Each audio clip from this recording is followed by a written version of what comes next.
Assalamualaikum warahmatullahi wabarakatuh. Saya Yunita Lailiani, siswi WPPJ Angkatan 79 kelas 16, akan memberikan sosialisasi pengendalian gratifikasi menuju WBKW BBM pada kantor Kementerian Agama Kabupaten Jepara tahun 2022.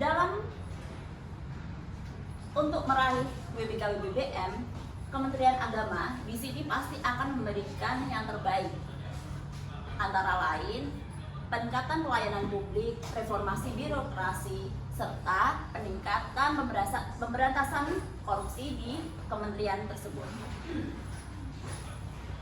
Kami dari Kejaksaan akan memberikan sosialisasi gratifikasi. Nah, sebelumnya kita harus mengetahui terlebih dahulu mengenai apa itu Kejaksaan. Kejaksaan adalah lembaga pemerintahan yang melaksanakan kekuasaan negara di bidang penuntutan serta kewenangan lain berdasarkan undang-undang. Hal ini diatur di Undang-Undang Kejaksaan Republik Indonesia Nomor 16 Tahun 2004. Kemudian mengenai kedudukan kejaksaan. Kedudukan kejaksaan ini dibagi menjadi 3, yaitu Kejaksaan Agung, Kejaksaan Tinggi, dan Kejaksaan Negeri. Kejaksaan Agung ini berada di ibu kota Republik Indonesia dan wilayah kekuasaannya meliputi seluruh kekuasaan di negara Republik Indonesia. Kemudian untuk Kejaksaan Tinggi berkedudukan di ibu kota provinsi dan daerah hukumnya meliputi wilayah provinsi.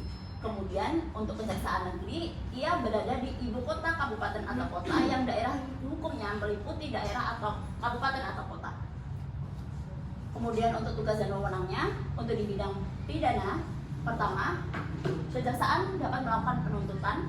Kedua, melaksanakan penetapan hakim dan putusan pengadilan yang telah memperoleh kekuatan hukum tetap. Ketiga, melakukan pengawasan terhadap pelaksanaan putusan pidana bersyarat, putusan pidana pengawasan, dan keputusan lepas bersyarat. Kemudian, melakukan penyidikan terhadap tindak pidana tertentu berdasarkan undang-undang. Yang kelima, melengkapi berkas perkara tertentu. Untuk itu, dapat dilakukan pemeriksaan tambahan sebelum dilimpahkan ke pengadilan yang dalam pelaksanaan dikoordinasikan dengan penyidik. Kemudian tugas lainnya ada di bidang perdata dan tata usaha negara. Kemudian di bidang ketertiban dan ketentraman umum, Kejaksaan turut menyelenggarakan kegiatan seperti kesadaran hukum masyarakat, seperti yang sedang saya lakukan seperti ini. Kemudian untuk mengenai pengertian gratifikasi adalah pemberian uang, barang, komisi, pinjaman tanpa bunga, tiket perjalanan, fasilitas penginapan, perjalanan wisata, pengobatan cuma-cuma, dan fasilitas lainnya baik yang diterima dari dalam negeri maupun di luar negeri yang dilakukan dengan menggunakan sarana elektronik atau tanpa sarana elektronik yang berhubungan dengan jabatan atau kewenangan.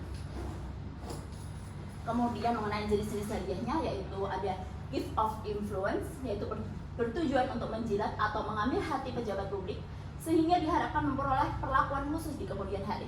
Kemudian ada gift of gratitude, yaitu apresiasi atau ungkapan terima kasih atas layanan yang diberikan pejabat publik.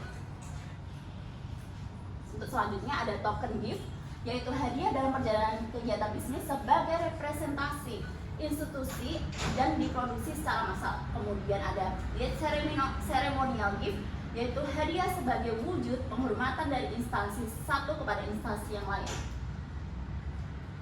Kemudian untuk dampak penerimaan gratifikasi ini akan merupakan suatu perbuatan yang tidak pantas, pengabaian pelayanan kepada masyarakat, dan tujuan organisasi tidak tercapai.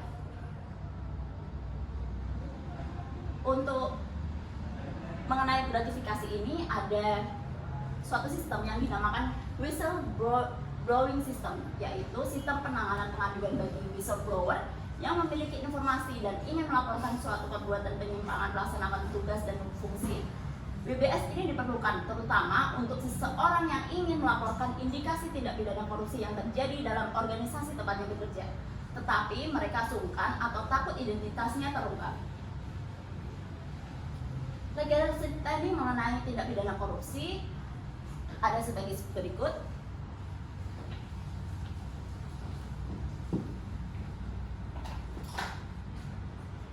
Mengenai perlindungan, penghargaan, dan sanksi bagi pelapor, untuk perlindungan terhadap whistleblower ini sebagai wujud tata kelola kelembagaan atau pemerintah yang wajib, maka pelaporan yang terbukti kebenarannya akan diberikan perlindungan kepada pelapor. Perlindungan yang diberikan diantaranya yaitu jaminan atas kerahasiaan identitas pelapor, jaminan atas kerahasiaan isi laporan yang disampaikan, jaminan atas perlindungan kemungkinan adanya tindakan ancaman, intimidasi, hukuman, ataupun tindakan yang tidak menyenangkan lainnya dari pihak terlapor.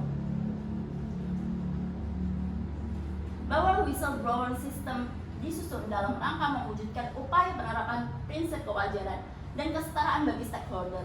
Whistleblowing system yang merupakan bagian dari pengendalian internal dan mencegah praktik penyimpangan dan kecurangan serta memperkuat tata kelola lembaga atau pemerintah yang baik untuk mewujudkan zona integritas, wilayah bebas dari korupsi, dan wilayah birokrasi bersih masyarakat. Sekian presentasi dari saya. Mohon maaf kurang untuk lebihnya salah kata dari saya. Wassalamualaikum warahmatullahi wabarakatuh.